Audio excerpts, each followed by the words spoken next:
Closing the Loop, Episode 1: The People Around the Dream. One of the things I've been thinking about a lot lately is how differently people respond to when you decide to pursue something meaningful for you.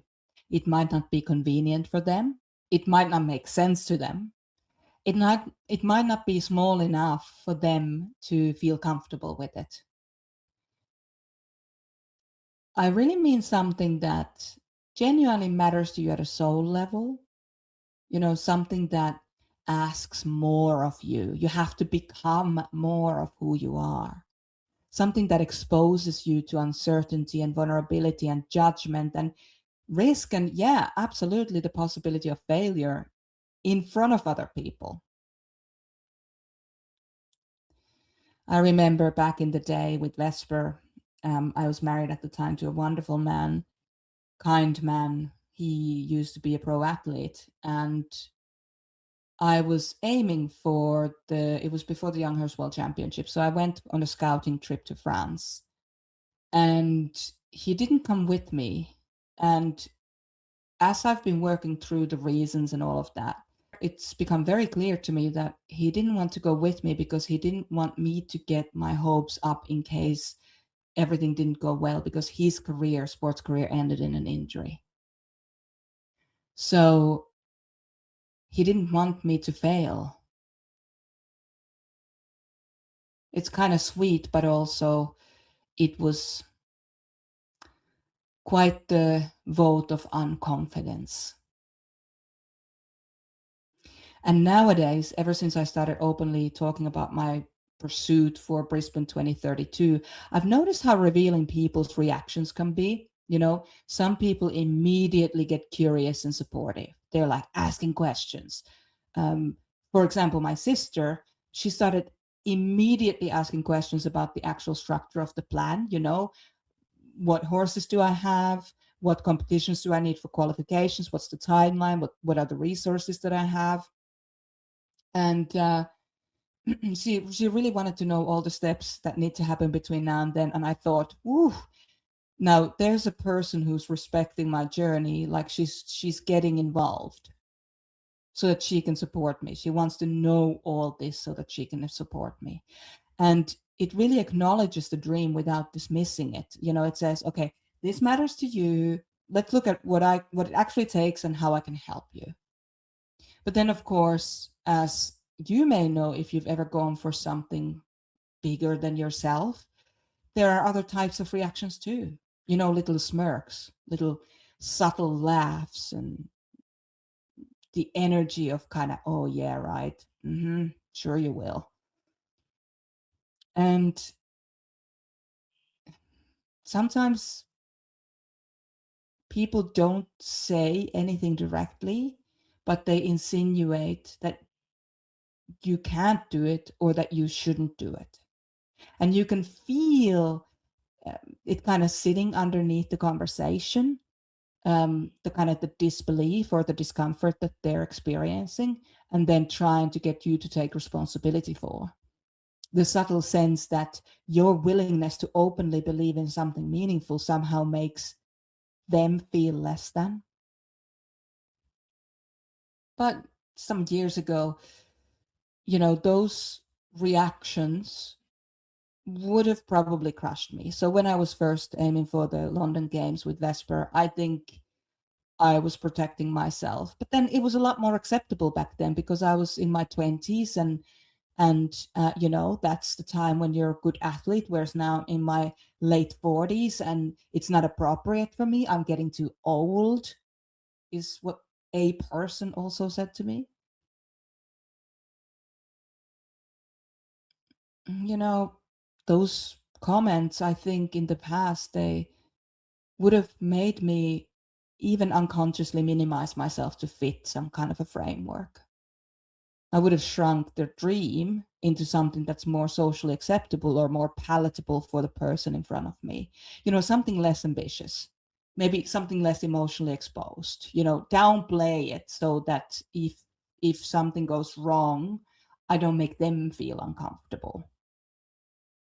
And also there's that judgment piece. I think I wanted to in the past, maybe try to protect myself from a bit of judgment from other people. But I think getting older really teaches you something important, and it's that not everybody is really capable of holding space for possibility, especially if they've abandoned their own dreams. And honestly, I don't even say that with any judgment anymore. I genuinely, I understand. That was me for 15 years. I'd given up on my dream. I think many people quietly carry that grief around, about the lives that they were never allowed to live, or they didn't allow themselves to live for whatever reason. The business they never started, or the relationship then that they stayed in too long. Maybe it's that horse that they never bought, the country they never moved to, the chances they didn't take. Maybe I actually know quite a few artists who suppressed their artistic urges to make a living and to support a family. So a lot of people have had that creative path that they abandoned because, expectations, there were expectations of them, or somebody laughed at them, or didn't appreciate their art. It's like when we take on other people's incapacity to support our dreams, we start to get slowly disconnected from our dreams, because the practicality of managing other people's emotions is just like a part-time job. And at some point, many people stop trusting themselves enough to dream out loud. Or maybe they've had a childhood like mine where it wasn't safe to even have your own life. You're just an appendix of somebody else. And until they pass away, you don't even have your own personality or your own sovereignty.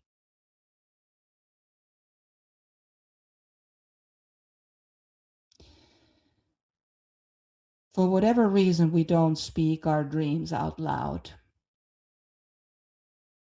and somebody else does. It can unconsciously confront us with the parts of ourselves that we've abandoned. But this journey has also reminded me of something else, something that's incredibly important, that meaningful dreams require meaningful people around you. I genuinely do not believe that human beings are designed to carry important dreams entirely alone. We need safe people around us. We need grounded people. We need people who can remind us who we are when, fear becomes loud and self-doubt starts creeping in and taking us down. And lately,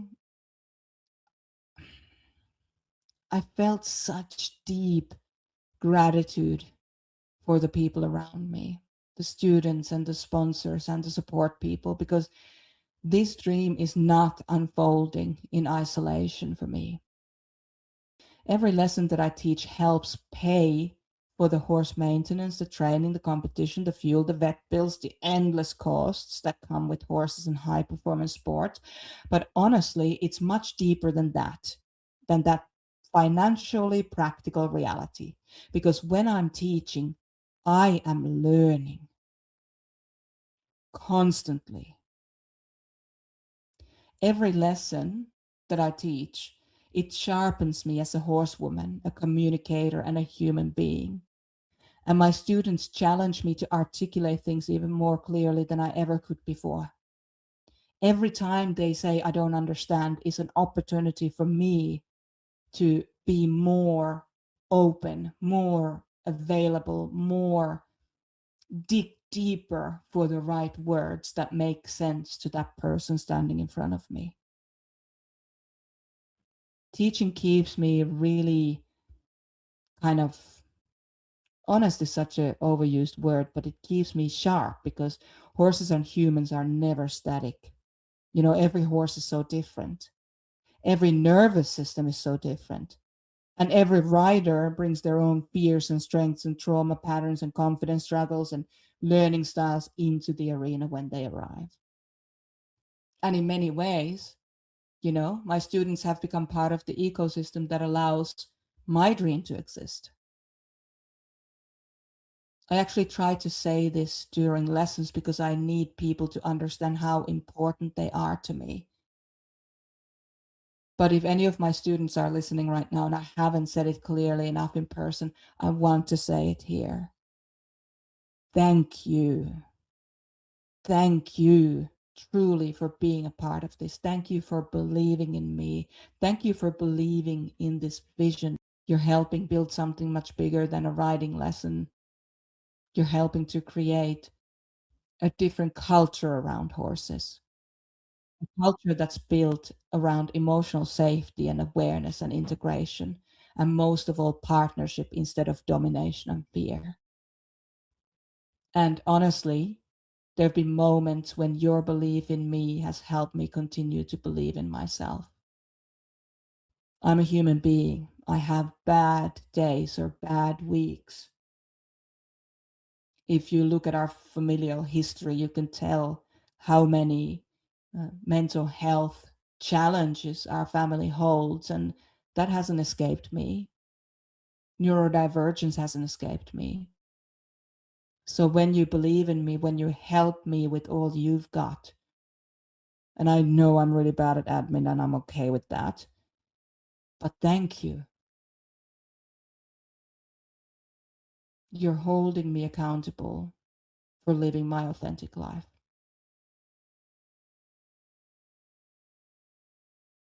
especially when you refuse to let me disappear into a compromise.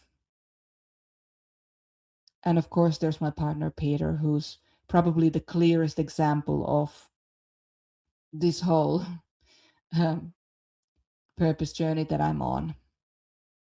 I genuinely believe he's the greatest purpose coach in the world, at least the, the greatest purpose coach I've ever come across. And I've come across a lot of them. And what makes him extraordinary is not that he motivates people with hype or pushes them into performative success. It's that he refuses to let people blind themselves from who they need to be. He will not let you betray who you really are. He doesn't allow his clients, or me for that matter, to settle for a life that might look good on paper, but quietly suffocating my soul underneath all that. And trust me, he's certainly not letting me get away with that. A lot of people, they dream about having a supportive partner, but I think people sometimes misunderstand what genuine support actually looks like. Yes, it's the kind words. Yes, it's the, holding space. Yes, it's being supportive. But a lot of really deep support doesn't always feel like somebody soothing your fears or telling you to stay comfortable. Sometimes that real support is somebody lovingly refusing to let you abandon yourself. And Peter does this for me constantly. Every day we touch base with what's important to us in our lives. And whenever I start drifting away from myself, drifting into what's practically or socially acceptable or emotionally safer or not me, he always brings me back to the same question. But, you know, is that authentically you? And honestly, that question changes everything. Because deep down, I know exactly when I'm betraying myself. I know when I'm shrinking. I know when I'm choosing emotional safety, over authentic alignment. And he refuses to let me build a life around that compromise.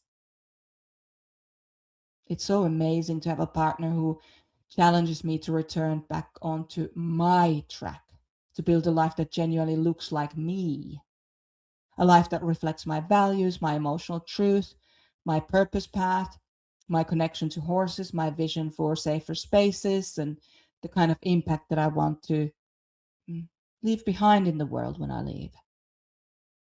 And that level of support, I was going to say an F word, I was going to drop an F bomb. That level of support changes you.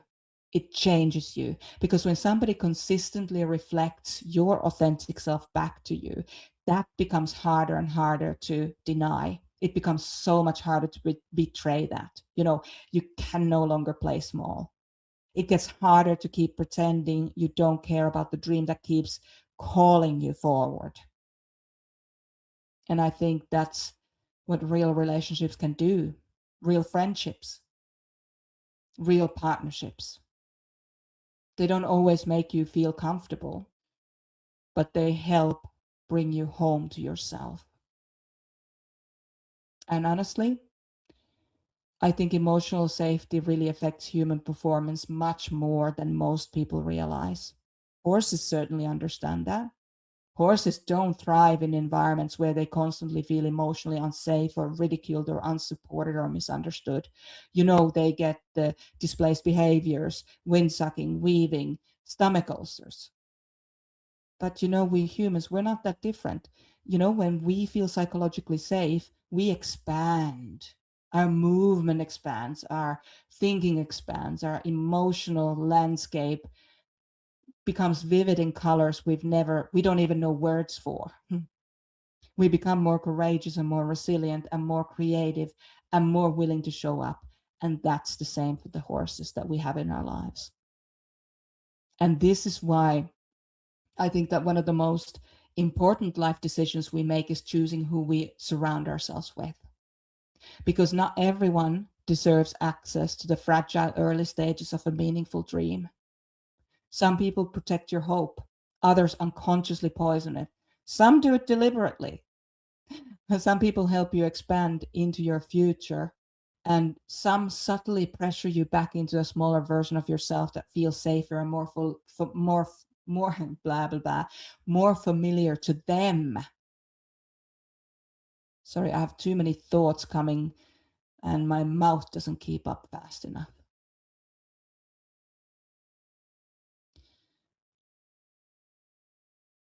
Living our dreams, it doesn't mean that we isolate ourselves from realism or constructive criticism. We all have coaches, hopefully, support people. Healthy dreams still require grounded planning and structure and accountability and discipline, coaches, barriers, feed deliveries. But there's a massive difference between somebody helping you build a bridge toward your goal and somebody quietly hoping you fail because your courage highlights their own avoidance. And the older I get, the more I realize friendships are not just about proximity or history. Real friendships are energetic. They're emotional. It's the people that can sit beside your unfinished future without needing certainty before they support you. It's the people who can celebrate your growth without making it about themselves. The people who don't need you to stay small in order for them to feel safe. I think many of us know what it feels like to hide our dreams because we're afraid of being laughed at. Those smirks are not nice. But eventually you reach a point where hiding your authentic desires becomes much more painful than risking that vulnerability. And perhaps that's part of emotional integration too. Learning to stand beside your own vision before it even exists. Learning to trust what feels deeply true for you even when the outcome is uncertain. I don't know if I'll get to the Olympics. There's no way of knowing. But I'm going to give it all I've got. Because the truth is that every meaningful thing in life sounds unrealistic before somebody does it. And maybe the real question isn't whether other people believe in your dream. Maybe the real question is whether you're willing to build a life around people who allow you to believe in yourself. I'll see you at the next one.